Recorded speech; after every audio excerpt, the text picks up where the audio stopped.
آج کے دور میں انسان کو پیش آنے والی پریشانیاں یا بیماریوں میں سے ایک اہم ترین بیماری، جسے آپ ایک روحانی بیماری کہہ سکتے ہیں، وہ ہے ڈپریشن۔ آج ہر دوسرا شخص ڈپریشن کی بات کرتا سنائی دیتا ہے۔ سوال یہ پیدا ہوتا ہے کہ ڈپریشن کیوں پیدا ہوتا ہے؟ ڈپریشن کیا چیز ہے؟ اس کی علامات کیا ہیں اور اس کا علاج کیا ہے؟ ڈپریشن، جسے آپ اردو میں مایوسی، غمزدگی، افسردگی اور پست حوصلہ ہونا کہہ سکتے ہیں، دنیا سے دل اچاٹ ہونا، دنیا کی ایکٹیویٹیز میں پوری طرح پارٹیسپیٹ نہ کر سکنا، یہ ایسی کیفیات ہیں جن کا تجربہ آج کا ہر انسان کم یا زیادہ کرتا ہے۔ ہر انسان کے اوپر کسی نہ کسی درجے کی مایوسی کی کیفیت آتی ہے، غم بھی آتا ہے، ایک اداسی کی کیفیت بھی ہر انسان پر آتی ہے۔ لیکن ایک نارمل انسان اور ایک بیمار انسان میں فرق یہ ہوتا ہے کہ ایک نارمل انسان پر ایسی کیفیات آتی ہیں اور گزر جاتی ہیں، اور وہ بہت جلد ان کا مقابلہ کر لیتا ہے۔ لیکن جب انسان ایسی کیفیات کا مقابلہ نہ کر پائے اور ایسی کیفیات انسان پر حاوی ہونے لگے، تو پھر انسان کو سمجھ لینا چاہیے کہ وہ ڈپریشن کے مرض میں مبتلا ہے۔ یہ مرض دنیا کے تمام ممالک میں پایا جاتا ہے، لیکن خاص طور پر ان ممالک میں زیادہ ہے جہاں لوگوں کو اللہ تعالیٰ کی پہچان نہیں، یا اللہ تعالیٰ سے ان کا تعلق نہیں، یا روحانیت سے دور ہیں۔ لیکن ہم مسلمان، ہم تو اللہ پر ایمان بھی رکھتے ہیں، آخرت کو بھی مانتے ہیں، قرآن بھی پڑھتے ہیں، لیکن اس کے باوجود ایسی کیفیات کیوں ہوتی ہیں اور ان کے اسباب کیا ہیں؟ تو سب سے پہلے تو ہمیں ڈپریشن کا سبب معلوم ہونا چاہیے۔ یاد رکھیے کہ ڈپریشن اچانک نہیں پیدا ہوتا، اس کے اسباب بہت گہرے ہوتے ہیں۔ کچھ تو موروثی ہوتے ہیں، یعنی والدین کی طرف سے جیسے اور بیماریاں انسان کو ملتی ہیں، اسی طرح ڈپریشن کا مرض بھی بسا اوقات وراثت میں انسان کو منتقل ہو جاتا ہے۔ پھر اسی طرح نروس سسٹم سے متعلق جتنی بھی بیماریاں ہوتی ہیں، خواہ وہ بظاہر ڈپریشن کی شکل نہ بھی اختیار کیے ہوں، لیکن وہ مل جل کر بسا اوقات ڈپریشن میں بدل جاتی ہیں۔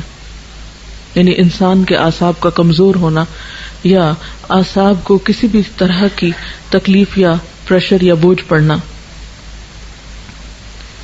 پھر اس کے ساتھ ساتھ انسان کا ماحول بھی اسے ڈپریشن میں مبتلا کرتا ہے۔ یعنی موروثی سبب، موروثی سے مراد یہ کہ جو وراثت میں ہمیں ملا ہے، اس کے ساتھ ساتھ ماحول اس میں ایک اہم کردار ادا کرتا ہے۔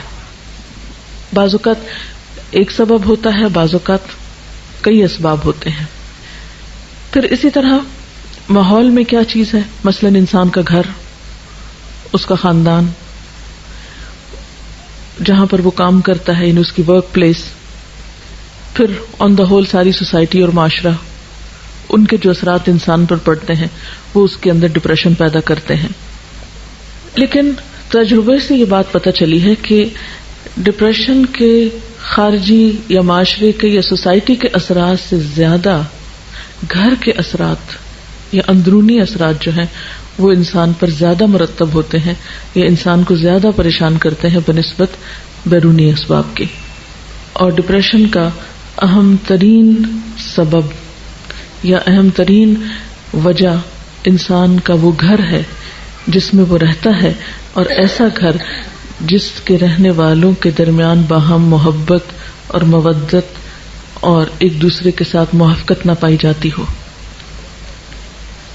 جس گھرانے کے اندر، جس خاندان کے اندر رہنے والے افراد کے درمیان باہم بدگمانی پائی جاتی ہو، باہم ایک دوسرے کے ساتھ ڈفرینس آف اوپینین ہر معاملے میں پایا جاتا ہو، اور خصوصاً وہ بچے ڈپریشن کا شکار ہوتے ہیں بڑے ہو کر جن کے والدین نے ان کو بھرپور توجہ نہ دی ہو، یا جو والدین کی محبت اور شفقت سے کسی بھی وجہ سے محروم ہوئے ہوں، یا جن پر والدین نے بے جا سختی کی ہو ناجائز طور پر، پھر اسی طرح ڈپریشن کے ان اسباب کے ساتھ ساتھ انسان کی بالکل اپنی ذات کے اندر بھی کچھ کشمکش ہوتی ہے جو ڈپریشن کا سبب بنتی ہے. اندر کی کشمکش کیا ہوتی ہے کہ انسان کے اندر کچھ خواہشات ہوتی ہیں اور وہ خواہشات بالکل فطری خواہشات ہوتی ہیں. تو بعض اوقات جب انسان کی وہ خواہشات پوری نہیں ہوتی یا وہ خواہشات حد سے بڑی ہوئی ہوتی یا وہ خواہشات جائز کی حدود کو کراس کرنا چاہتی ہیں اور معاشرہ یا دین یا مذہب یا حالات یا ماحول ہمارا اس کے راستے میں رکاوٹ بنتا ہے، تو یہ جو اندر کی کشمکش ہے یہ بھی انسان کو ڈپریشن میں مبتلا کر دیتی ہے. یعنی ذاتی خلفشار، اندر کی کشمکش، اندر کی جنگ. مثلا دل ایک چیز کو چاہتا ہے لیکن دوسری طرف انسان دیکھتا ہے کہ اس کے حالات اس کو اجازت نہیں دیتے، مثلا اس کی جیب اجازت نہیں دیتی، اس کا خاندان اجازت نہیں دیتا، اس کا دین اجازت نہیں دیتا. تو یہ جو کشمکش ہے انسان کے اندرونی جذبات کی اور بیرونی دباؤ کی، یا اندر ہی ایک قوت ہے جو ایک چیز طلب کر رہی ہے اور دوسری اس کو روک رہی ہے، تو وہ اندر کی جنگ جو ہے یہ بھی انسان کو بیماری میں مبتلا کر دیتی ہے. ان اسباب کے ساتھ ساتھ علامات کا جاننا بہت ضروری ہے، کیونکہ کسی بھی بیماری کی جب علامتیں ہم کو پتہ چلتی ہیں تو پھر انسان اس کا صحیح طور پر علاج کر سکتا ہے. ان علامات میں پہلی علامت ہے تنگ دلی کا احساس، دل کی گھٹن، اندر کی گھبراہٹ. پھر اطمینان کا نہ ہونا، سکون کا نہ ہونا، بلا وجہ بے چینی کا احساس بغیر کسی ظاہری سبب کے. بعض اوقات تو انسان بے چین ہوتا ہے، غمگین ہوتا ہے، اداس ہوتا ہے، اس کی کوئی وجہ ہوتی ہے. مثلا آپ کو پتہ چلتا ہے خدا نخواستہ کوئی عزیز دوست رشتہ دار فوت ہو گیا، کوئی نقصان ہو گیا، کوئی مال کا نقصان ہو گیا، کوئی اور کسی چیز کا نقصان ہو گیا، تو ایسے نقصان انسان کو غم میں یا دکھ یا تکلیف میں مبتلا کرتے ہیں. ایک بہت واضح اور آبویس سی ریزن ہوتی ہے، انسان کو پتہ چلتی ہے. لیکن بعض اوقات جو وجہ نہیں پتہ چلتی اور اندر ایک بے چینی ہے تو یہ پھر ڈپریشن ہے، یہ ڈپریشن کی علامت ہے. پھر اسی طرح سوچ میں تلخی، نیگیٹو تھنکنگ، ہر چیز کو الٹا دیکھنا، ہر چیز کو الٹا سوچنا، کسی کے سیدھے کام کو بھی غلط سمجھنا، ہر ایک پر شک کرنا، بدگمانی کرنا، یہ بھی اس کی علامات میں سے ہے. اور پھر ان ساری چیزوں کے نتیجے میں انسان کی نیند میں گڑبڑ ہو جانا. یعنی اللہ تعالیٰ نے انسان کی ان ساری تکلیفوں کو دور کرنے کے جو اسباب رکھے ہیں، اور اس میں خاص طور پر ایک بہت بڑا سبب جو ہے وہ نیند ہے، جس سے انسان سکون پاتا ہے، اس سے انسان عاری ہو جاتا ہے. اور اسی وجہ سے آپ دیکھیں گے کہ بہت سارے لوگ نیند کی دوائیں کھا کر، مسکن ادویات کھا کر سوتے ہیں. تو ایسی ادویات کھا کر اپنے آپ کو سلائے رکھنا اور اپنے آپ کو دنیا کے مسائل سے فرار پر آمادہ کرنا، یہ اس کا علاج نہیں ہوا کرتا. اسی طرح بعض اوقات یہ ہے کہ اندرونی علامات کے علاوہ جسم پر بیرونی طور پر بھی یا جسمانی طور پر بھی کچھ علامات سامنے آتی ہیں. مثلا بہت زیادہ پسینہ ایک دم آنے لگنا، دل کا زور زور سے دھڑکنا، جسمانی کمزوری ہو جانا، انتہائی تھکاوٹ محسوس کرنا، یعنی تھوڑا سا کام کرنے پر بہت زیادہ تھک جانا، کام کرنے کی صلاحیت کا ختم ہو جانا، وسوسوں کا شکار ہو جانا. اسی طرح بعض اوقات مختلف فوبیاز جو ہو جاتے ہیں کہ لفٹ میں نہیں چڑھ سکتے، بند کمرے میں نہیں جا سکتے، اندھیرے میں نہیں جا سکتے. تو یہ چند ایک ظاہری اسباب بھی انسان کو پریشان کرتے ہیں، جو کہ عام نارمل حالات میں انسان کے لیے پریشانی کا سبب نہیں ہوتے. کیونکہ مثلا ایک نارمل انسان گھر میں اکیلا ہے، اندھیرے کمرے میں جا رہا ہے، لائٹ چلی جاتی ہے، وہ اسے بہت نارمل لیتا ہے، کہیں اوپر جانا، نیچے اترنا ہے. لیکن جب ڈپریشن ہوتا ہے تو ایسی چھوٹی چھوٹی چیزیں انسان کو بہت بادر کرتی ہیں، انسان کو کمزور کر دیتی، انسان ان چیزوں کے سامنے ہارنے لگتا ہے. پھر اسی طرح بعض اوقات تو یہ چھوٹی چھوٹی بیماریاں جو ہیں بڑی بیماریوں میں تبدیل ہو جاتی ہیں. مثلا بعضوں کو السر ہو جاتا ہے، ہائپر ٹینسو ہو جاتے ہیں لوگ. اسی طرح استھما کی بیماری ہو جاتی ہے، بعضوں کی اسکن پر یہ ڈیزیز آ جاتی ہے، جیسے ایگزیما وغیرہ ہو جاتا ہے. اب لوگ اسکن کے اوپر دوائی باہر سے لگا رہے ہیں، ایستھما کے لیے بیرونی طور پر دوائیاں کھا کے کنٹرول کر رہے ہیں، اور ایستھما ہے کہ کنٹرول ہو ہی نہیں رہا. بی پی کی دوائی کھا رہے ہیں، وہ کنٹرول ہو ہی نہیں رہا، ڈوز بڑھاتے جا رہے ہیں. اب وہ بظاہر علاج ہو رہا ہے لیکن اصل کاز کو پکڑا ہی نہیں گیا.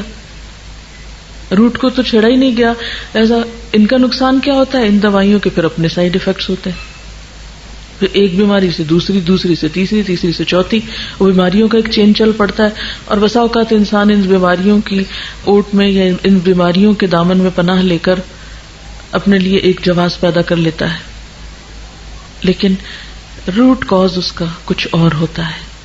اس لیے کبھی بھی بظاہر ان نظر آنے والی بیماریوں کو ظاہری بیماریاں سمجھ کر علاج نہیں کرنا چاہیے، اس کے اصل سبب کی طرف بھی توجہ کرنی چاہیے، اور اس کے لیے سب سے پہلے یہ کہ درست ڈائگنوسس ہونے چاہیے، تشخیص صحیح ہونی چاہیے۔ عام طور پر علاج کیا کیا جاتا ہے؟ مریض کو سلا دیا جاتا ہے یا ٹرینکولائزر دیے جاتے ہیں، لیکن یہ کافی نہیں ہے۔ یعنی روح کی بیماری کا علاج صرف گولیاں کھانے میں تو نہیں ہے۔ اس کا نقصان بعض اوقات کیا ہوتا ہے کہ انسان ایسی دوائیاں کھاتا ہے جس سے اس کا معدہ اور خراب ہوتا ہے، جب معدہ خراب ہوتا ہے اس کا نظام ہضم بگڑتا ہے، اس کی نیند کا سسٹم خراب ہوتا ہے، اس کے اندر صحیح خون پیدا نہیں ہوتا، سارے خون کے اندر دوائیاں دوڑ رہی ہوتی ہیں، تو اس سے بیماری جو ہے وہ بڑھتی چلی جاتی ہے۔ یعنی انسان ظلم پر ظلم اپنے ساتھ کرتا چلا جاتا ہے، لیکن چین کہیں بھی نہیں پاتا۔ تو ایسی صورت میں انسان کو حقیقی علاج کی طرف رجوع کرنا چاہیے، اور وہ کیا ہے؟ سب سے پہلے سوچ کی درستگی، کیونکہ جب تک سوچ درست نہیں ہوگی، جب تک زندگی کے بارے میں اپروچ ٹھیک نہیں ہوگی، اس وقت تک انسان صحیح نہیں ہو سکتا۔ اور اس کے لیے یہ ہے کہ انسان اللہ تعالیٰ پر بھروسہ کرتے ہوئے چھوٹے چھوٹے نقصانات پر اپنے آپ کو ضائع نہ کرے۔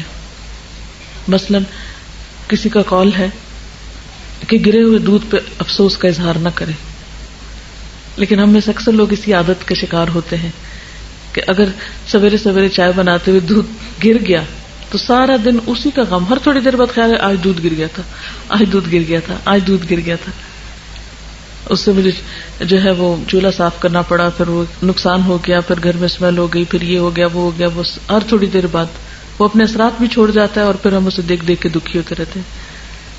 حالانکہ اب جو گرنا تھا گر گیا، بس ختم، اس کے بعد اس کو بھولنے کی کوشش کرنی چاہیے، کیونکہ اب افسوس کرنے سے حاصل کچھ نہیں۔ پھر اسی طرح کسی نے یہ بھی کہا کہ سیٹی کو اس کی قیمت سے زیادہ میں نہیں خریدنا چاہیے۔ یعنی سیٹی ایک معمولی سی چیز ہے نا، روپے 2 روپے میں مل جائے گی، اس پہ 10 روپے کیوں لگاتے ہیں آپ؟ تو جو چیز جتنی حیثیت کی، جتنی قیمت کی ہے، اس کو اسی قیمت میں رکھنا چاہیے، اس سے زیادہ اسے اہمیت نہیں دینی چاہیے۔ اگر 2 روپے کا دودھ گر گیا یا 10 روپے کا گر گیا تو اس کے بدلے میں اپنے آپ کو جو آپ اتنی قیمتیں ہیں اس کو کیوں پریشان کر رہے ہیں، اس کو کیوں نقصان دے رہے ہیں؟ تو چھوٹے چھوٹے نقصانات پر بڑی چیز قربان نہیں کرنی چاہیے۔ ہر چیز کو اتنی ہی اہمیت دیں، ہر چیز کو اتنی ہی اہمیت دیں جتنی اہمیت کی وہ لائق ہے۔ ہر نقصان پر اور ہر جانے والی چیز پر یہ سوچیں کہ اس چیز کی ویلیو کیا ہے، اس کی حقیقت کیا ہے، جس کے لیے میں اتنا رو رہی ہوں، کوڑ رہی ہوں، جان جلا رہی ہوں، خون جلا رہی ہوں، اس کی حقیقت کیا ہے؟ تو آپ دیکھیں گے کہ بہت ساری چیزیں جن پہ ہم دکھی ہوتے ہیں ان کی حقیقت کچھ بھی نہیں ہوتی، بالکل معمولی چیزیں ہوتی ہیں، لیکن اس پہ جو ہم خرچ کر رہے ہوتے ہیں وہ بہت بڑا ہوتا ہے۔ اور پھر اسی طرح یہ ہے کہ ماضی اور مستقبل کے دروازے بند کر دینے چاہیے، حال میں زندہ رہنے کی کوشش کرنی چاہیے، ماضی کو بھول جائیں اور مستقبل کے بارے میں سوچنا چھوڑ دیں۔ کل جس نے جنم ہی نہیں لیا اس کے بارے میں کیوں سوچ رہے ہیں، اور ماضی جو فوت ہو چکا اس کے بارے میں کیوں سوچ رہے ہیں؟ نہ وہ ہاتھ میں، نہ وہ ہاتھ میں، جو ہاتھ میں اس کی قدر کریں، جو آج پاس ہے اس کو ویلیو دیں۔ پھر اسی طرح آپ دیکھیں کہ کوئی بھی بیماری اس کا علاج کرنے سے پہلے پرہیز زیادہ اچھا ہوتا ہے۔ جیسے عام طور پہ ایک محاورہ بھی ہے نا کہ پرہیز علاج سے بہتر ہے، یعنی بجائے اس کے کہ انسان ایک بیماری کا شکار ہو اور پھر علاج شروع کرے، تو اس سے پہلے ہی پرہیز کرنا چاہیے، کیونکہ ڈپریشن کی بھی سٹیجز ہوتی ہیں، پہلا درجہ، دوسرا، تیسرا، آگے۔ اگر آپ کو پہلے درجے کا ڈپریشن، یعنی کہ آپ چھوٹی چھوٹی بات پہ افسردہ یا غمزدہ ہونا شروع ہوئے تو فوراً کانشیس ہو جائیں کہ نہیں نہیں، اس سے آگے نہیں جانے دینا، اس کو کیا وجہ ہے، کیوں میں ایسا کر رہی ہوں، سبب کو جانیں اور اس سبب کو بالکل چھوٹا کر کے رکھ دیں، یہ تو کوئی بات ہی نہیں۔ بڑی سے بڑی بات کو اگر آپ تولیں اپنے مقابلے میں تو ہر جانے والی چیز کا نعم البدل ہو سکتا ہے، لیکن آپ کی اپنی ذات کا کوئی نعم البدل نہیں ہے.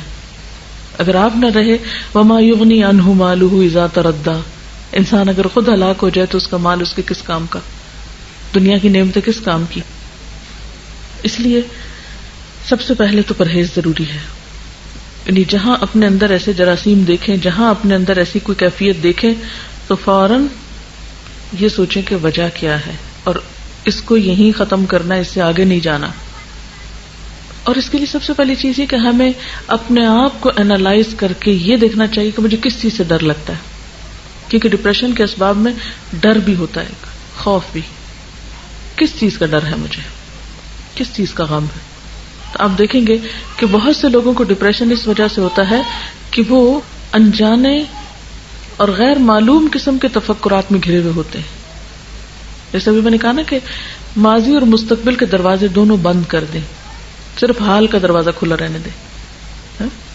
مثلا آپ دیکھیں کہ اگر آپ ایک گھر میں ہیں، بڑا گھر ہے اور آپ اس میں ایک کمرے میں رہ رہے ہیں تو عقل مندی کیا ہے کہ باقی کمرے بند کر دیں. کیوں آپ کھلا چھوڑتے ہیں ان کو کہ روز مٹی پڑے، روز صفائی کرنی پڑے؟ جب تک وہ استعمال نہیں ہوتے تو بند رہیں. جہاں آپ رہ رہے ہیں بس اسی کی حفاظت کریں. تو آپ آج میں رہ رہے ہیں، آج کو دیکھیں کہ آج کا دن آپ کے لیے کتنا قیمتی ہے، اس میں آپ کیا کر سکتے ہیں، اس سے کس طرح فائدہ اٹھا سکتے ہیں. تو اس میں یہ ہے کہ خوف ہمیشہ مستقبل کا ہوتا ہے نا، مستقبل کے بارے میں انسان کو کچھ پریشانیاں ہوتی ہیں. لیکن آپ جانتے ہیں، میں اور آپ سب ایمان رکھتے ہیں کہ ہر چیز اللہ کے اختیار میں ہے. کل کا علم صرف اللہ کو، صرف. اصل مشکل یہ ہے کہ ہمارا جو غیب پر ایمان ہے نا وہ درست نہیں، اللہ پر ایمان جو ہے وہی درست نہیں ہے. ہم ایمان بھی رکھتے ہیں اور ساتھ شرک بھی کرتے ہیں. ہم مستقبل کو اللہ کے حوالے نہیں کرنا چاہتے، اس کو اپنے ہاتھ میں رکھنا چاہتے ہیں. اس کے فیصلے اور اس کی بھلائی اور اس کا فائدہ ہم سمجھتے ہیں ہمارے ہاتھ میں ہے، جبکہ ہمارے ہاتھ میں کچھ نہیں ہے.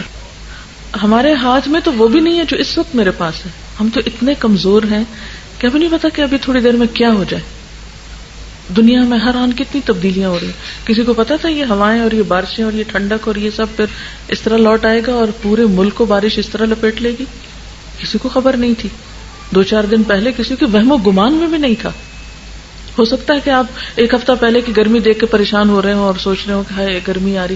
کم از کم اور تو کسی کا نہیں مجھے پتا، میں اپنے بارے میں ضرور کہہ سکتی ہوں کہ ذرا سی دھوپ تیز ہوئی تو مجھے ایک دم پریشانی ہوئی، یا اللہ، اور میں اپنے دماغ پہ بوجھ ڈال کے بیٹھ گئی اب پھر گرمی آ رہی ہے، مجھ سے تو کچھ نہیں ہوگا. اور تھوڑی دیر میرے اوپر وہ کیفیت رہی، پھر میں نے سوچا چھوڑو، کوئی پتہ نہیں کل کو کیا ہوتا ہے اور کیا ہونا اور کیا نہیں. اور اس کے بعد میں فوراً اس کیفیت سے نکلی. اور اگر میں نہیں نکلتی اور سارا دن میں اپنے آپ کو اس میں مبتلا رکھتی تو واقعی میں کچھ نہیں کر سکتی تھی. میرے اپنے اوپر وہ کیفیت آئی ایک خوف کی کہ گرمی آ رہی ہے، کیونکہ مجھے گرمی سے ڈر لگتا ہے بہت. جہنم سے بھی بہت ڈر لگتا ہے اور گرمی سے بھی بڑا ڈر لگتا ہے. تو مجھے لگتا ہے کہ گرمی آئی تو میرے کام کرنے کی صلاحیت جو کم از کم آدھی ختم ہو جائے گی، اور بہت مشکل پڑتی ہے مجھے اس کو ڈیل کرنے میں. خیر، اور آج جب مجھے سردی لگ رہی تھی دن کو تو میں سوچ رہی تھی کہ میں کتنی احمق تھی کہ میں گرمی سے پریشان ہو رہی تھی. مجھے نہیں پتا تھا کہ اگلے ہفتے موسم ایسا ہو جائے گا. اور واقعی ہمیں نہیں پتا کہ کل کے لیے جس چیز سے ہم پریشان ہو رہے ہیں وہ کل ہوگی بھی کہ نہیں ہوگی. تو ہر وہ چیز جس کا خوف آنے لگے، کوئی بھی چیز، کیونکہ خوف ڈپریشن کا سبب بنتا ہے، ہر وہ چیز جس کا خوف آنے لگے اس کو اپنے دل سے نکالنے کی کوشش کریں کہ نہیں، میں نے کل نہیں دیکھا، مجھے نہیں پتا کہ کل کیا ہوگا. آج نہیں ہے یہ چیز میرے پاس تو اس لیے مجھے پرواہ نہیں کرنی چاہیے. پھر آپ دیکھیں کہ دوسری بات یہ کہ جن چیزوں کا ہمیں خوف ہے ان کے اسباب معلوم کر کے سبب دور کرنے کی کوشش کر لیں. کوئی بھی چیز جس کا آپ خوف ہے آپ کو تو اس کے لیے تیاری کر لیں. مثلا اگر مجھے خوف ہے گرمی کا تو میں ذرا دیکھ لوں کہ اے سی ٹھیک کام کر رہا ہے یا نہیں، کپڑے گرمیوں کے ہیں یا نہیں. یعنی تیاری کر لوں بجائے اس کے کہ خوف زدہ ہو کے بیٹھ جاؤں اور سوچتی جاؤں اور بس. اس سے تو مسئلہ حل نہیں ہوگا. نمبر 1 یہ کل کا کسی کو نہیں پتا. نمبر 2 یہ کہ ہاں نہیں پتا لیکن پھر بھی ہم ایکسپیکٹ کرتے ہیں کہ ایسا ہو سکتا ہے، پاسبلٹی ہے اور ہو بھی جاتا ہے ایسے، تو اس کے لیے ابھی سے تیاری شروع کر دیں، اس کا بندوبست کریں، اس سبب کو دور کرنے کی کوشش کریں. اور پھر آپ دیکھیں گے کہ جب سبب دور ہوگا یعنی تیاری ہوگی تو آپ کے اندر ایک کانفیڈینس آئے گا کہ نہیں اب آ جائے اگر مشکل آتی بھی تو میں نبٹنے کی صلاحیت رکھتی ہوں, مجھے پتا ہے کہ کیسے ڈیل کرنا ہے اس لیے گھبرانے کی کیا ضرورت ہے. ہمارے اور خوف کیا ہوتے ہیں؟ مثلا سارے خوف کا تو میں یہاں ذکر نہیں کر سکتی, چند ایک خوف کا ذکر کر سکتی ہوں. مثلا ہمیں خوف ہوتا ہے کہ ہم کل کھائیں گے کہاں سے, ہمارا کیا بنے گا, ہمارے رزق کا کیا ہوگا, کون ہمارے لیے کمائے گا, کون ہمارے لیے لائے گا, کہاں سے کھائیں گے, کیا ہوگا. اور یہ خوف جن کے پاس بہت کچھ ہے ان کو بھی ہے اور جن کے پاس نہیں ہے ان کو بھی ہے, سب کو ہی ہوتا ہے. اللہ تعالیٰ نے قرآن پاک میں اس کا بہت اچھا جواب دیا ہے, وَكَأَيٍّ مِّن دَابَّةٍ لَا تَحْمِلُ رِزْقَهَا اللَّهُ يَرْزُقُهَا وَإِيَّاكُمْ وَهُوَ السَّمِيعُ الْعَلِيمُ. کتنے ہی جانور ہیں جو اپنا رزق اٹھائے نہیں پھرتے, ان کی پیٹھ پہ نہیں لدا ہوا, اللہ ان کو رزق دیتا ہے اور تمہارا رازق بھی وہی ہے. آخر اتنے سال زندگی کے گزارے, کسی دن بھوکے تو نہیں سوئے نا. 20 سال عمر ہے, 40 سال عمر ہے, 40 سال کھلایا نا اس نے, تو جس نے پچھلے 40 سال کھلایا وہ اگلے بھی کھلا دے گا, یہ اس کے ذمہ ہے. ہم اپنی طرف سے کوشش کرتے رہیں, جو ہم سے بن پڑتا ہے بناتے رہیں اور باقی معاملہ اس پہ چھوڑ دیں. پھر اسی طرح عموماً کیا ہوتا ہے, ہمیں خوف ہے کوئی مصیبت نہ آ جائے, یہ نہ ہو مثلاً یہ شینڈلیئر خدا نہ خواستہ یہ نہ گر پڑے, یہ شیشہ نہ ٹوٹ جائے, کہیں آگ نہ لگ جائے, وہ کہیں باہر نکلی ہو بھی خدا نہ خواستہ ایکسیڈنٹ نہ ہو جائے. یعنی یہ چھوٹی چھوٹی باتیں ہوتی ہیں نا جو ہر وقت ہمارے دل سے آ کے گزرتی رہتی ہیں, چھوٹے چھوٹے خوف, یہ نہ ہو جائے, وہ نہ ہو جائے, وہ نہ ہو جائے. یعنی مصیبت کے آنے کا خوف, کسی بھی قسم کی مصیبت کے آنے کا خوف. اللہ تعالیٰ فرماتے ہیں ما اصاب من مصیبت فی الارض ولا فی انفسکم الا فی کتاب من قبل ان نبرأها ان ذلک علی اللہ یسیر. کوئی مصیبت ایسی نہیں جو زمین میں یا تمہارے اپنے نفس پہ نازل ہوتی ہو اور ہم نے اس کو پیدا کرنے سے پہلے ایک کتاب میں لکھ نہ رکھا ہو. ایسا کرنا اللہ کے لیے بہت آسان ہے, وہ تو لکھی جا چکی, اب کیا کرو گے؟ پریشان ہونے سے وہ ٹل جائے گی. ہاں ایک بات ہے, دعا کرو, دعا سے تقدیر بدلتی ہے, اور اپنے آپ کو ذہنی طور پر کسی بھی آنے والے حادثے کے لیے تیار رکھو, اللہ سے مدد مانگتے رہو کہ اللہ تعالیٰ ہر شر سے, ہر مصیبت سے بچائے, حفاظت کی دعائیں کرو, حفاظت کے اسباب اختیار کرو, کیونکہ اللہ نے انسان کو عقل دی ہے اور نبٹنا بھی سکھاتا. اور آپ نے یہ بھی دیکھا کہ جب کچھ پڑ جاتا ہے تو گزر بھی تو جاتا ہے نا, اور پھر اس موقع پر کچھ پچھلی مصیبتوں کو یاد کر لیں, وہ جو فلاں پڑی تھی تو کیا ہو گیا تھا, آئی تھی اور گزر ہی گئی نا, پھر کیا ہوا. کسی بڑے سے بڑے حادثے کو, بڑی سے بڑی پریشانی, بڑے سے بڑے دکھ کو یاد کر لیں, اور پھر دیکھیں کہ وہ دکھ پہلے بہت بڑا تھا, پھر آہستہ آہستہ ختم ہو گیا. ہر آنے والا دکھ چلا جاتا ہے, کوئی نہیں رہتا دنیا میں. خدا نہ خواستہ اگر کوئی آ بھی گیا تو چلا بھی جائے گا, ایمان سلامت رہنا چاہیے. کیونکہ ہوتا یہ ہے کہ دکھ چھوٹا ہوتا ہے اور نقصان ہم بڑا کر بیٹھتے ہیں, وہ سیٹی کو اس کی قیمت سے زیادہ پہ خریدتے ہیں. مشکل چھوٹی ہوتی ہے اور اس کے لیے اپنے آپ کو گھلا ڈالتے ہیں, اپنے آپ کی قیمت لگا دیتے ہیں نا اس میں. پھر اللہ تعالیٰ فرماتے ہیں وَإِن يَمْسَسْكَ اللَّهُ بِضُرٍّ فَلَا كَاشِفَ لَهُ إِلَّا هُوَ وَإِن يَمْسَسْكَ بِخَيْرٍ فَهُوَ عَلَى كُلِّ شَيْءٍ قَدِيرٌ. اگر اللہ تمہیں کسی قسم کا نقصان پہنچائے تو اس کے سوا کوئی نہیں جو تمہیں اس نقصان سے بچا سکے, اور اگر وہ تمہیں کسی بھلائی سے بہرہ مند کرے تو وہ ہر چیز پہ قادر ہے. گویا نقصان بھی اس کے ہاتھ میں, نفع بھی اس کے ہاتھ میں. جب میرا تعلق اس سے مضبوط ہے تو میں اس سے خیر کی توقع کیوں نہیں رکھتی کہ وہ مجھے اپنے خیر سے ہی نوازے گا اور شر مجھ سے دور کر دے گا.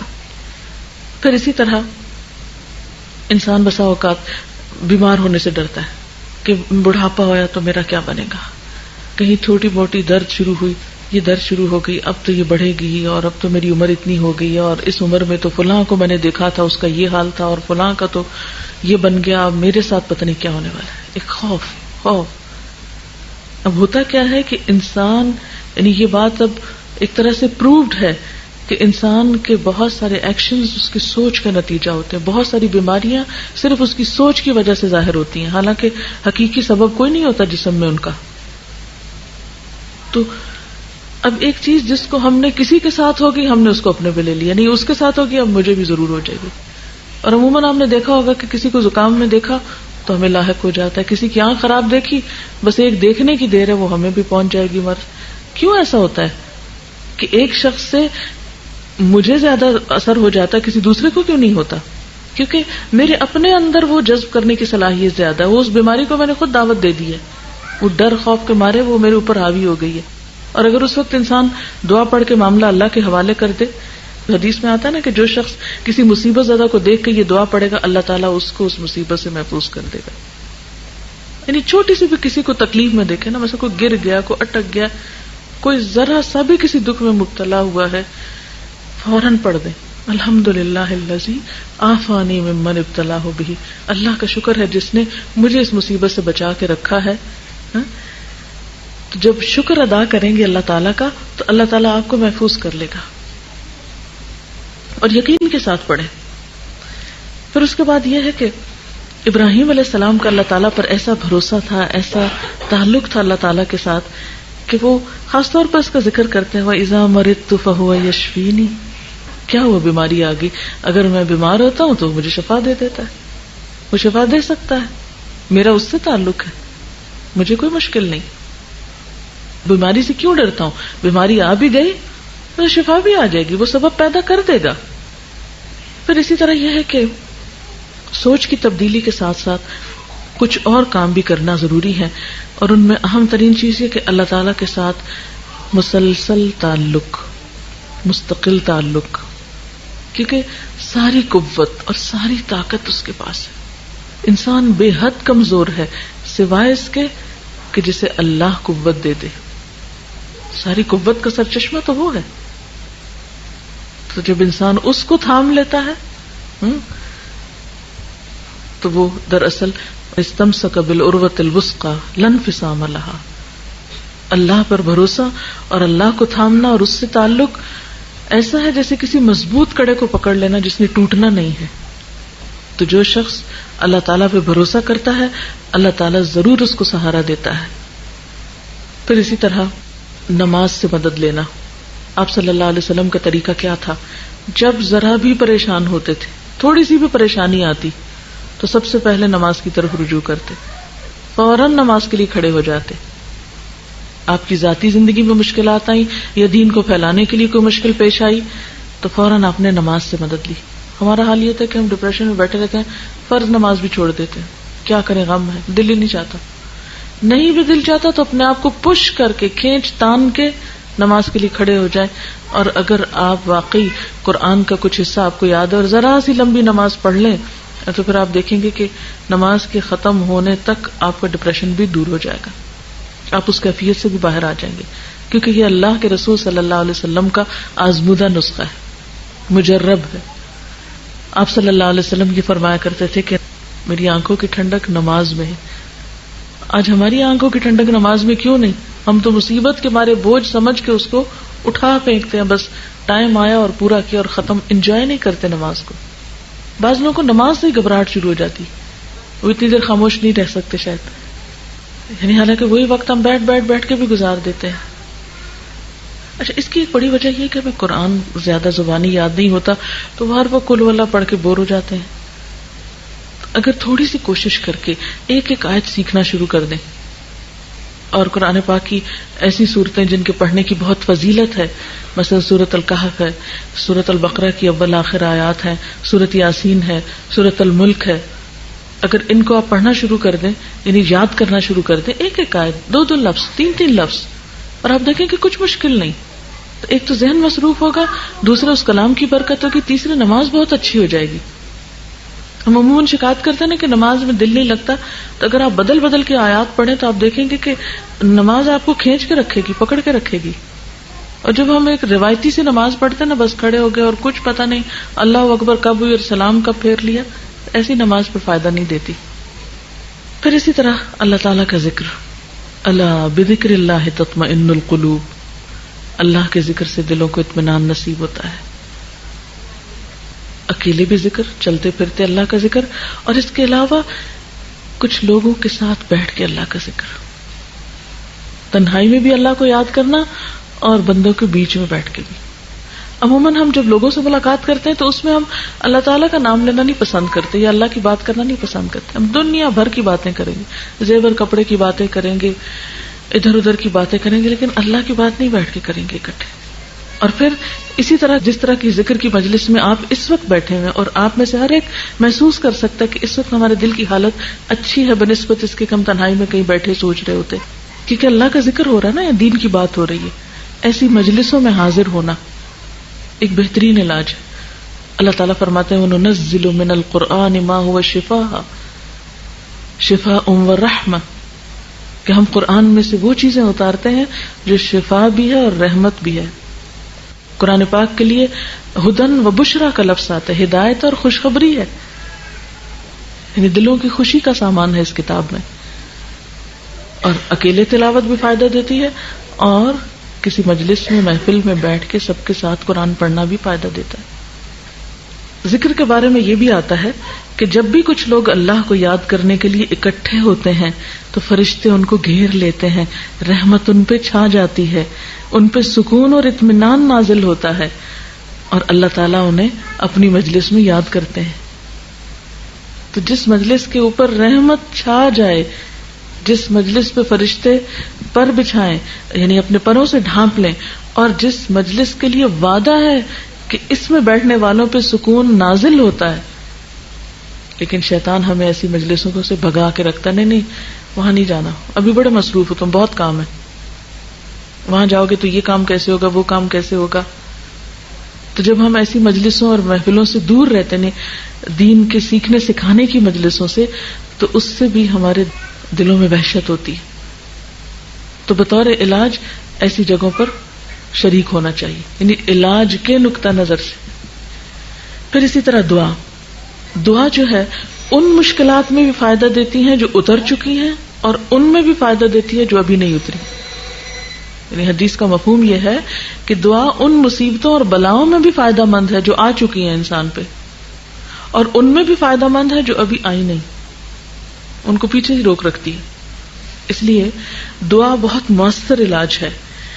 قرآن پاک میں اللہ تعالیٰ فرماتے ہیں وَقَالَ رَبُّكُمُ ادْعُونِي أَسْتَجِبْ لَكُمْ، تمہارا رب کہتا ہے مجھے پکارو، مانگو تو صحیح، میں قبول کروں گا تمہاری دعا. لیکن شیطان عموماً ہم کو بہکاتا ہے کہ نہیں تم تو اتنے گناہگار ہو، تمہاری نہیں سنی جائے گی. وہ کوئی اور ہی لوگ ہوتے ہیں جن کی دعائیں سنی جاتی. کس نے آپ کو بتا دیا کہ جب آپ کا رب آپ کو کہہ رہا ہے ادعونی استجب لکم، مانگو مجھ سے دوں گا میں تم کو، پھر ہم کیوں نہیں مانگتے؟ اور ساتھ ہی پھر اللہ تعالیٰ نے ڈانٹ پلائی ان الذین یستکبرون عن عبادتی سیدخلون جہنم داخرین، جو لوگ گھمنڈ میں آ کر میری عبادت سے، میری دعا سے منہ موڑتے ہیں، وہ ضرور ذلیل و خوار ہو کر جہنم میں داخل ہوں گے. یعنی دعا نہ کرنا انسان کی بدبختی کی علامت ہے، اور یہ بدبختی انسان کو پھر بڑی مصیبت میں مبتلا کر دیتی ہے. اس لیے یا حی یا قیوم برحمتک استغیث، اٹھتے بیٹھتے دعائیں کرنا، اللہ تعالیٰ سے مدد حاصل کرنا، یہ انسان کے لیے بہترین نسخہ ہوتا ہے. اسی طرح بلند آواز سے قرآن پاک کی تلاوت، یعنی ایک ہوتا نا ہم انگلی پھیرتے رہتے ہیں خاموشی سے، یہ نہیں تلاوت کہلاتی. تلاوت کیا ہے؟ اونچی آواز سے بولے. اور اونچی آواز سے کیا ہوتا ہے؟ کیونکہ عربی زبان میں اور خاص طور پہ قرآن پاک میں ہمارے جو سارا ووکل سسٹم ہے وہ سارا استعمال ہوتا ہے. ہماری زبان کے کنارے، سائیڈز، ہمارے ہونٹ، ہمارا حلق، ہمارے سینے تک، دل تک اس کے اثرات آتے ہیں. یعنی عربی زبان میں جو حروف ہیں ہر حرف کے منہ سے نکالنے کی جگہ الگ ہے. جب ہم صحیح طور پر تلاوت کرتے ہیں صحیح انداز میں، جیسے حق کا تلاوت ہی جس کو کہتے ہیں، تو اس سے وہ سارے تار ہلتے ہیں، ہمارے مختلف پوائنٹس پہ جا کے ٹچ کرتی ہے وہ تلاوت، اور اس کے ذریعے وہ ڈپریشن جو ہے وہ ختم ہونے لگتا ہے. تو بطور خاص کبھی غم کا دورہ پڑنے ہی لگے ابتدائی سمٹمز میں فوراً سب کام چھوڑ دیجئے، قرآن کھول کے لاؤڈلی پڑھنا شروع کر دیجئے. آپ دیکھیں گے اگر آپ 15 منٹ صرف لاؤڈلی قرآن پڑھیں گے آپ اس کیفیت سے باہر ہوں گے. یعنی بہترین علاج ہے، کیونکہ وَنُنَزِّلُ مِنَ الْقُرْآنِ مَا هُوَ شِفَاءٌ وَرَحْمَةٌ، لیکن رحمت للمومنین، یہ ماننے والوں کے لیے، یقین کرنے والوں کے لیے تو یہ فائدہ مند ہے. اور اگر ہمارے اس وقت یقین ہی شیکی ہو جائے تو پھر نہیں فائدہ دیتا. پھر اسی طرح اللہ کا تقوی، اللہ سے ڈرتے رہنا، پھر نیکی کے کاموں میں دلچسپی رکھنا، یعنی نیک کاموں میں آگے بڑھنا، نیکی کے مواقع کو ضائع نہ کرنا. اور اس میں کیا ہے، ایک چھوٹی سی نیکی کیا بتائی تمہارا اپنے بھائی کو دیکھ کے مسکرا دینا بھی صدقہ ہے. اب مسکرانے پہ کیا خرچ آتا ہے ہمارا، لیکن اللہ تعالیٰ نے اس کو بھی ہمارے لیے صدقہ شمار کیا. اور قرآن پاک میں اللہ تعالیٰ کا وعدہ ہے، من عمل صالحا من ذکر او انثى وهو مؤمن فلنحيينه حیاة طیبہ وَلَنَجْزِيَنَّهُمْ أَجْرَهُمْ بِأَحْسَنِ مَا كَانُوا يَعْمَلُونَ. جو شخص بھی نیک عمل کرتا ہے، خواہ وہ مرد ہو یا عورت، بشرطے کہ مومن ہو، اسے ہم دنیا میں پاکیزہ زندگی، عمدہ زندگی بسر کرائیں گے. اچھا، یہ بات میں کس لیے آپ کو بتا رہی ہوں؟ اس لیے کہ آپ کے دل کے اندر وہ خاص خوشی اور خاص سکون آ جائے جس سے عام طور پر دنیا کے لوگ محروم رہتے ہیں. مادہ پرستی کا شکار لوگ اس خوشی سے محروم رہتے ہیں.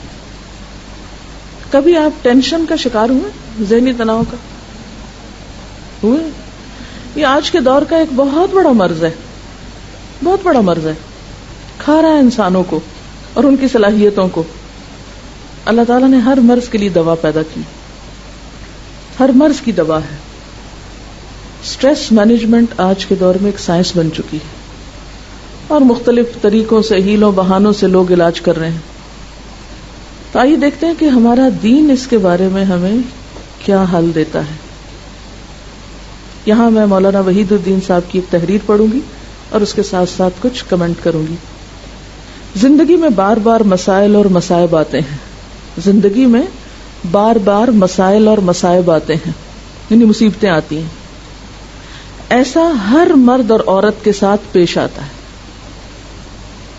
یعنی کوئی ایک غیر معمولی چیز نہیں، سب کے ساتھ ہوتا ہے. ان مسائل اور ان مشکلات سے کس طرح کامیابی کے ساتھ نپٹا جائے، مقابلہ کیسے کیا جائے، اس کا جواب قرآن کی سورت نمبر 2 کی ایک آیت میں ملتا ہے. اس کا ترجمہ یہ ہے، اور ہم ضرور تم کو آزمائیں گے کچھ ڈر اور بھوک سے، اور مالوں اور جانوں اور پھلوں کی کمی سے، اور ثابت قدم رہنے والوں کو خوشخبری دے دو جن کا حال یہ ہے کہ جب ان کو کوئی مصیبت پہنچتی ہے تو وہ کہتے ہیں ہم اللہ کے لیے ہیں اور ہم اسی کی طرف لوٹنے والے ہیں. انا للہ و انا الیہ راجعون. مسائل اور مصائب کے وقت کوئی شخص ذہنی تناؤ کا شکار کیوں ہوتا ہے، یعنی ٹینشن ہوتی کیوں ہے؟ مصیبت کے آنے پر انسان کیوں ٹینس ہوتا ہے؟ اس کا سبب یہ ہے کہ وہ اس کو ایک ایسی چیز سمجھتا ہے جس کو نہیں ہونا چاہیے تھا. وہ کہتا ہے کہ یہ ہونی ہی نہیں چاہیے تھی. آدمی اگر یہ سمجھ لے کہ جو کچھ پیش آیا ہے وہ خود فطرت کے قانون کے تحت پیش آیا ہے تو وہ کبھی ذہنی تناؤ کا شکار نہ ہو. یعنی ہم کہتے ہیں اسے نہیں ہونا چاہیے تھا، اگر انسان مان لے کہ نہیں اس کو تو ہونا تھا، اور ایسا ہوتا رہتا ہے اور یہ زندگی کا ایک حصہ ہے، it's part of life. Accept کر لے کہ جو ہونا تھا ہو گیا تو ٹینشن ختم ہو جائے گی. مثلا اگر آندھی اور بارش آئے تو وہ بھی انسان کے لیے مسئلہ پیدا کرتی. یاد کر لیجیے پچھلے سال کی بارشیں، کوئی مسئلہ پیدا ہوا تھا؟ میرے خیال ہے ہر گھر میں کچھ نہ کچھ مسئلہ ہوا ہوگا. مگر آندھی اور بارش کے وقت آدمی ذہنی تناؤ کا شکار نہیں ہوتا، اس کو فطرت کے قانون کے تحت ہونے والا واقعہ سمجھتا ہے کہ بارشیں تو آتی ہی ہیں، آندھیاں بھی آتی ہیں، اور معتدل انداز میں اس کا سامنا کرتا ہے، یعنی پازیٹیولی اس کو فیس کرتا ہے. یہی معاملہ زندگی کے مسائل اور مصائب کا بھی ہے. یہ چیزیں خالق کے تخلیقی منصوبے کے تحت پیش آتی ہیں. تخلیقی منصوبہ کیا ہے؟ یہ اللہ تعالیٰ کا جو پلان ہے کریشن کا، اس کا یہ حصہ تھی. وہ انسان کے لیے زحمت میں رحمت، بلیسنگ ان ڈسگائز کی حیثیت رکھتی ہیں، یعنی ایک چھپی ہوئی بلیسنگ یا نعمت ہوتی ہے، کیونکہ ان مع العسر یسرا ہوتا ہے. آدمی اگر پیش آنے والے مصائب کو اس حیثیت سے لے تو وہ کبھی ذہنی تناؤ کا شکار نہ ہو. مسائل یا مصائب کا سامنا کرنے کے 2 طریقے ہیں، یعنی مسائل یا مشکلات کو نبٹنے کے 2 طریقے ہیں. ایک صبر کا طریقہ ہے اور دوسرا بے صبری کا طریقہ. بے صبری کا طریقہ دوسرے لفظوں میں منفی رد عمل، نیگیٹو رسپانس کا طریقہ ہے. بے صبری کیا ہے؟ Negative response. ذہنی تناؤ ہمیشہ بے صبری کا نتیجہ ہوتا ہے، عجلت، جلد بازی، صبر نہ کرنا. اس کے مقابلے میں صبر کا طریقہ آدمی کو ذہنی تناؤ کا شکار ہونے سے بچا لیتا ہے. یعنی انسان اگر ایکسپٹ کر لیتا ہے اور خاموش ہو جاتا ہے، اس کڑوے گھونٹ کو پی لیتا ہے کہ تو زندگی کا حصہ، پھول کے ساتھ کانٹا ہے، اگر چپ گیا اور خون نکل رہا ہے تو اس خون کو ہٹا دو اور تھوڑا ہاتھ مل لو، ٹھیک ہو جائے گا. لیکن اگر انسان اس موقع پہ کہے نہیں میں تو آئندہ میں تو پھول کو ہاتھ نہیں لگاؤں گا اور میں اس کو دیکھوں گا نہیں، پھر تو کیا ہوگا؟ ہمیشہ کے لیے پھول سے ملنے والی خوشبو اور خوشی سے محروم ہو جائے گا. اس دنیا میں ہر آدمی قانون خداوندی بالفاظ دیگر قانون فطرت کے تابع ہے. وہ اپنے آغاز میں بھی اسی قانون کے ماتحت ہے اور اپنے آخر میں بھی اسی قانون کے ماتحت. ایسی حالت میں حقیقت پسندی کا طریقہ یہ ہے کہ کوئی مرد یا عورت جب بھی کسی مسئلے سے دوچار ہو تو وہ معتدل انداز میں اس کا سامنا کرے اور اس کو اپنے حق میں خیر سمجھ کر قبول کر لے. تکلیف دہ، ناپسندیدہ اور پریشان کن چیزوں کو اپنے حق میں خیر سمجھ کے قبول کر لے، اس میں خیر کے پہلو تلاش کرنے لگے کہ اس کی وجہ سے میری زندگی میں کہاں کہاں بھلائی بھی آئی. اس آیت میں مصیبتوں کا مقصد ابتلا وَلَنَبْلُوَنَّكُمْ بتایا گیا ہے. ابتلا کے معنی امتحان یا آزمائش کے ہیں. انسانی زندگی میں اس قسم کے امتحان کا مقصد کیا ہے؟ مقصد یہ ہے کہ اس کو حوادث کے درمیان تربیت دے کر زیادہ بہتر انسان بنایا جائے. یعنی مشکلات کیوں آتی ہیں؟ انسان کو کیا بنانے کے لیے؟ زیادہ بہتر انسان بنانے کے لیے. جیسے کوئی بھی امتحان، مثلاً پارا ٹیسٹ ہوتا ہے آپ کا، تو اگرچہ آپ ایک ٹینشن سے گزرتے ہیں، تکلیف سے گزرتے ہیں، بہت سی مشکلات آپ کو ہوتی ہیں، لیکن کچھ فائدہ بھی ہوتا ہے. مثلاً ایک طریقہ تو پڑھنے کا یہ تھا کہ آپ آئیں، دلچسپی سے لیکچر سنیں اور پھر گھر چلے جائیں، اور ایک یہ ہے کہ آپ اس کو لکھیں، یاد کریں اور پھر اس کو ریپروڈیوس کریں. دونوں میں سے بہتر کیا ہے آپ کے لیے جو آپ کی شخصیت یا آپ کی ذات یا آپ کے علم کا حصہ بن جاتا ہے کہ آپ اس کو اس درجے میں اپنے اندر اتاریں کہ آپ پھر ریپروڈیوس بھی کر سکیں، پھر آپ مفید بن جاتے ہیں.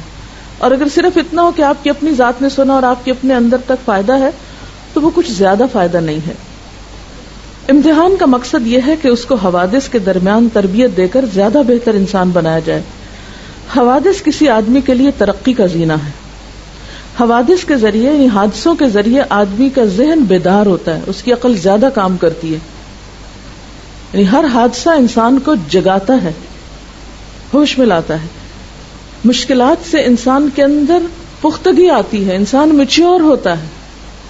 جیسے کچا برتن آگ میں پک کر پکا ہو جاتا. مٹی تو وہی ہوتی ہے. کبھی برتن بننے کا عمل دیکھا یا سنا یا پڑھا؟ مٹی کو پانی میں ڈال کے گوندھ کے پھر اس سے کیا ہوتا ہے؟ ایک خاص شیپ میں برتن بنایا جاتا ہے، پھر اس کو تپایا جاتا ہے آگ پر. مجھے ایک کارخانہ ایسا دیکھنے کا اتفاق ہوا تھا جس میں 12 گھنٹے تک برتنوں کو بھٹی میں رکھا جاتا ہے، مسلسل وہ ہیٹ میں ہوتے ہیں، اور پھر وہ ایسے پکے ہو جاتے ہیں کہ چھوٹا موٹا گرنے سے، ٹھوکر لگنے سے، آپس میں ٹکرانے سے ٹوٹتے نہیں. بہت سے لوگ زندگی میں چھوٹے چھوٹے ٹکراؤ سے ٹوٹ جاتے ہیں. یہ کچے برتن ہے نا، ٹوٹ جاتے ہیں، دراڑیں آ جاتی ان میں.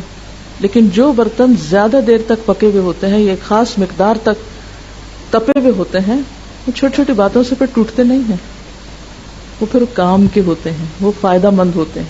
اور کچے برتن جن میں دراڑیں ہوتی ہیں وہ کام کے نہیں ہوتے، کچھ بھی ڈالو ان میں سب بہہ جائے گا، فائدہ نہیں اس کا. اور اللہ تعالیٰ جس شخص سے کوئی بڑا کام لینا چاہتا ہے اس کو اتنا ہی زیادہ آزمائش میں ڈالتا ہے. مثلا ایک حدیث میں آتا ہے کہ انبیاء علیہم السلام کے لیے سب سے زیادہ آزمائش ہوتی ہے.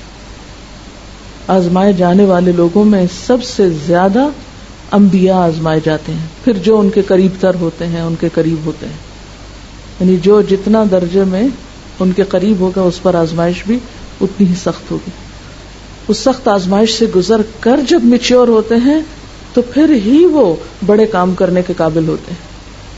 حادثے آدمی کو متحرک کرنے کا ذریعہ ہے، ایکٹیو رکھتے ہیں، ورنہ تو ہم سو جائیں، سست ہو جائیں. جب چیلنجز سامنے ہوتے ہیں تو ہم زیادہ کام کرتے ہیں. حوادث آدمی کے لیے زندگی کے سفر میں مہمیز کا کام کرتے ہیں. حوادث کے بغیر آدمی نامکمل ہے، ٹھوکریں کھائے بغیر آدمی نامکمل ہے. یہ حادثے ہی ہیں جو آدمی کی شخصیت کو مکمل شخصیت بناتے ہیں. اس سے معلوم ہوا کہ حادثوں کا صحیح مقابلہ یہ نہیں کہ اپنے اندر ذہنی عمل کو سپریس کر دیا جائے یا اس کو دبانے کی کوشش کی جائے. بہت سے لوگ یہی طریقہ اختیار کرتے ہیں. وہ سگریٹ یا شراب کے ذریعے اس کو بھلانے کی کوشش کرتے ہیں. وہ مخصوص ورزشوں کے ذریعے اپنے اندر ذہنی عمل کو معطل کر دینا چاہتے ہیں. یعنی ٹینشن ریلیز کرنے کے لیے وہ خاص قسم کی ایکسرسائزز کرنے لگتے ہیں، سوچنا چھوڑ دیتے ہیں. وہ حقیقی زندگی سے فرار یعنی اسکیپ کرنے کا کوئی طریقہ تلاش کر لیتے ہیں. وہ میڈیٹیشن کے ذریعے اپنے ذہن کو ایک ایسی حالت میں لے جاتے ہیں جس کو ذہنی تحذیر انٹلیکچوئل اینستھیزیا کہا جا سکتا ہے. میڈیٹیشن سے وقتی طور پر تو آپ کو کیا ملتا ہے؟ بہت ایک ریلیف ملے گا، لیکن حقیقت میں اگر آپ دیکھیں تو جتنی دیر آپ میڈیٹیشن کر رہے ہیں اور اپنے آپ کو اس میں کھپا رہے ہیں، لگا رہے ہیں اور کچھ اور ہی سوچنے لگ گئے جس کا آپ کی حقیقی زندگی سے تعلق نہیں، تو آپ نے ایک طرح سے اپنے ذہن کو سلا دیا، چیلنج کا مقابلہ کرنے کے لائق نہیں رہے. اس قسم کے تمام طریقے فطرت کے خلاف ہیں، اور جو چیز فطرت کے خلاف ہو وہ کبھی انسان کے لیے مفید نہیں ہو سکتی. اسلام نے ہمیں ایسے مواقع پر نہ کوئی میڈیٹیشن بتائی ہے، نہ کوئی ایکسرسائز بتائی ہے. سمپل سا طریقہ بتایا ہے، نماز پڑھو اور اللہ سے دعا کرو اور ایک دوسرے کو تھام کے رکھو. وتواصوا بالحق وتواصوا بالصبر. اصل بات یہی ہے کہ ناپسندیدہ اور ناگوار حالات میں اپنے آپ کو اپنے مقصد کے ساتھ اگر انسان جوڑ کے رکھتا ہے تو اللہ تعالیٰ ضائع ہونے سے بچاتا ہے. قرآن پاک کی ایک آیت مجھے ہمیشہ بہت بہت میرے دل کے اندر ایک ایمان کی کیفیت جگا دیتی ہے. اللہ ضرور مدد کرے گا اس کی جو اللہ کی مدد کرتا ہے. اور اللہ تو ہماری مدد کا محتاج نہیں، لیکن اللہ کے دین کی محبت، اللہ کی اطاعت میں چھوٹی سی کوشش بھی اگر کوئی انسان کرتا ہے تو اللہ اس کو ضائع نہیں کرے گا. جیسے نبی صلی اللہ علیہ وسلم پر جب پہلی وحی نازل ہوئی اور آپ بہت گھبرائے ہوئے تھے، گھر تشریف لائے تو خدیجہ نے کیا کہا تھا؟ واللہ لا یخزیک اللہ ابدا، اللہ کی قسم اللہ آپ کو ہرگز رسوا نہ کرے گا. انک لتحمل الکل وتکسب المعدوم وتقر الضیف، کیونکہ آپ دوسروں کا بوجھ اٹھاتے ہیں. آپ جن کے پاس کچھ نہیں، معدوم یعنی جن کے پاس کچھ کھانے کو نہیں، کوئی ضروریات زندگی نہیں، ان کے لیے اپنی کمائی میں سے خرچ کرتے ہیں، کما کر دیتے ہیں ان کو، اور مہمانوں کی عزت کرتے ہیں. اللہ آپ کو رسوا نہیں کرے گا. تو بات یہ کہ جو اچھے اخلاق ہیں اور لوگوں کی برائیوں اور لوگوں کی زیادتیوں کے باوجود ان کو معاف کرتے رہنا، اگنور کرتے رہنا، اور سب کچھ واقعی اللہ کے لیے کرنا. صرف یہ نہیں کہوں گے اللہ کے لیے کرنا، واقعی اللہ کے لیے کرنا، تو اس کی جو تاثیر ہے وہ دنیا کی کسی چیز میں نہیں.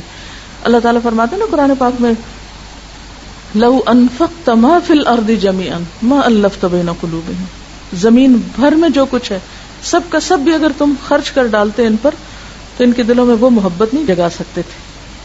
تو اللہ کا جو کلام ہے اور اللہ کے ساتھ جو واقعی بے غرضی کا تعلق ہے، بے غرضی کا تعلق یعنی اللہ کے دین کی خدمت میں یا کسی بھی انسان کے ساتھ کوئی بھلائی کرنے میں، یہ نہ دیکھو کہ کون ہے جس سے میں بھلائی کر رہا ہوں، کون ہے جس کے میں کام آ رہا ہوں، ہمیں اس سے نہیں غرض. جیسے ایک شخص نے کہا میں صدقہ کروں گا، رات کو کروں گا تاکہ ریاکاری نہ ہو، کسی کو پتہ ہی نہ چلے کہ میں نے دیا ہے، اتنا چھپا کر دوں گا. تو رات کو اس نے اندھیرے میں کسی کو صدقہ دیا، صبح پتا چلا اس کو کہ وہ تو کسی مالدار کو لگ گیا. بڑا اس کو افسوس ہوا کہ میرا صدقہ ضائع ہو گیا.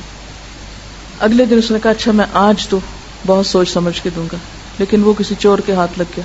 تیسرے دن کسی بہت خراب عورت کے ہاتھ لگ گیا، پروسٹیٹیوٹ کے ہاتھ لگ گیا.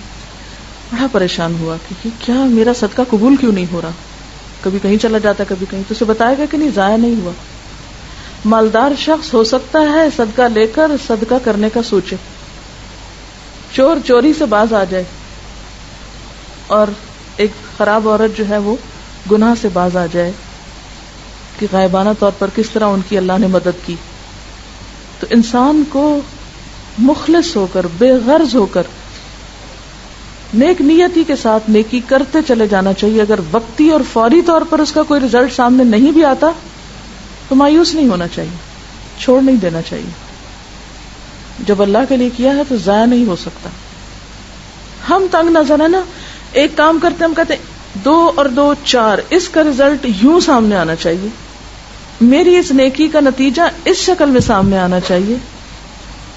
کبھی بھی یہ نہ دیکھیں کہ چھوٹا کام ہے یا بڑا, کیا ملے گا اس سے, کیا حاصل ہوگا, لوگ میری تعریف کریں گے کہ نہیں, مجھے کچھ دیں گے کہ نہیں. تو انشاءاللہ جب آپ اللہ اور اپنے بیچ میں سیلف کو ذرا ہٹا کے رکھیں گے, سیلف کو, تو آپ کا سفر تیز ہو جائے گا انشاءاللہ. جب ہم نیکی اس لیے کرتے نا, مثلا اگر میرے گھر میں درس ہوگا تو میں دین پر اتنا خرچ کروں گی, اگر میرے علاقے میں یہ چیز ہوگی تو میں, آج صبح میں ایسے سوچ رہی تھی کہ اگر آئندہ کسی نے میرا انٹرویو کیا تو میں اسے کہوں گی ایک سوال پوچھو مجھ سے کہ دین کے راستے میں رکاوٹیں کتنی ہیں, کون سی رکاوٹ سب سے بڑی تھی. تو میں ضرور کہوں گی کہ لوگوں کی خود غرضیاں اور لوگوں کی ذاتیں, نفس. کیونکہ جب ہم خود غرض ہوتے ہیں نا, میرا فائدہ, میرا بچہ, میرا گھر, میری ذات, میرا نام, میری شہرت, میری اہمیت, پھر دین تو پیچھے چلا جاتا ہے. جب ہم دین کو بلند کرتے ہیں تو اللہ آپ کو بھی عزت دے دیتا ہے. لیکن جب ہم خود کو بلند کرنے کی کوشش کرتے ہیں تو دین تو کہیں رہ جاتا ہے نا ایک طرف, اور پھر اپنی بلندی بھی رستے میں رہ جاتی ہے. اللہ تعالیٰ کسی کا اجر نہیں ضائع کرتا, کسی کا احسان ضائع نہیں کرتا. کسی کا بھی چھوٹا سا نیک عمل, من یعمل مثقال ذرۃ خیرا یرہ, ذرے کے برابر بھی اگر کوئی نیکی کرتا ہے نا, کوئی اچھا کام کرتا ہے, کسی انسان نے نہیں دیکھا, وہ کوئی نہیں قدردانی کرنے والا, لیکن اس نیکی کی خوشی آپ ہی کے دل کے اندر لوٹ کر آئے گی.